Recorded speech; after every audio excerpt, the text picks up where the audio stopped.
नागपूरसह विदर्भात तापमानात वाढ व्हायला सुरुवात, यंदा तीव्र उष्णता जाणवेल, हवामान खात्याचा अंदाज। 12वीच्या परीक्षा केंद्रांवर कॉप्यांचा खच, संभाजीनगरमधील निमगावच्या परीक्षा केंद्रावरचा धक्कादायक प्रकार, संस्थेचे अध्यक्ष सचिव केंद्र संचालकांसह 17 पर्यवेक्षकांवर गुन्हा। जायकवाडीच्या पाणी कपातीचा अहवाल संवेदनशील तर मंत्री म्हणून हस्तक्षेप नसल्याचं विखे पाटील यांचं स्पष्टीकरण। धरण 65% भरलेलं असताना पाणी सोडण्याची या ठिकाणी अट 57% केल्यानं प्रश्नचिन्ह उपस्थित। आंतरराष्ट्रीय महिला दिनानिमित्त नागपूर मेट्रोची महिलांसाठी अनोखी सफर, तर आता ऑफर अंतर्गत 500 रुपयांच्या टॉपअपवर 200 रुपयात महाकार्ड मिळणार। महाकार्डमुळे महिलांना 8 मार्चपर्यंत स्वस्तात मेट्रो प्रवास करता येणार।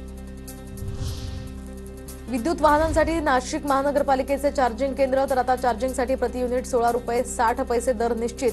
खासगी चार्जिंग केंद्रांच्या तुलनेमध्ये हे दर कमी असल्याचा दावा। नाशिक जिल्हा परिषदेचं अंदाजपत्रक आठवडाभर लांबणीवर, अंदाजपत्रकामध्ये काही विभागातील योजनांसंदर्भात दुरुस्त्या। कल्याण डोंबिवली पालिकेच्या 61 शाळांमध्ये 502 सीसीटीव्ही कॅमेरे बसवले जाणार, विद्यार्थ्यांच्या सुरक्षिततेसाठी केडीएमसीचा निर्णय। अंबरनाथमध्ये हायवेवर रेसिंग करणाऱ्या दुचाकींची रिक्षाला धडक, तर रिक्षा उलटल्यामुळे रिक्षातील प्रवासी गंभीर जखमी, रेसिंग करणाऱ्यांवर कारवाई करण्याचीही मागणी।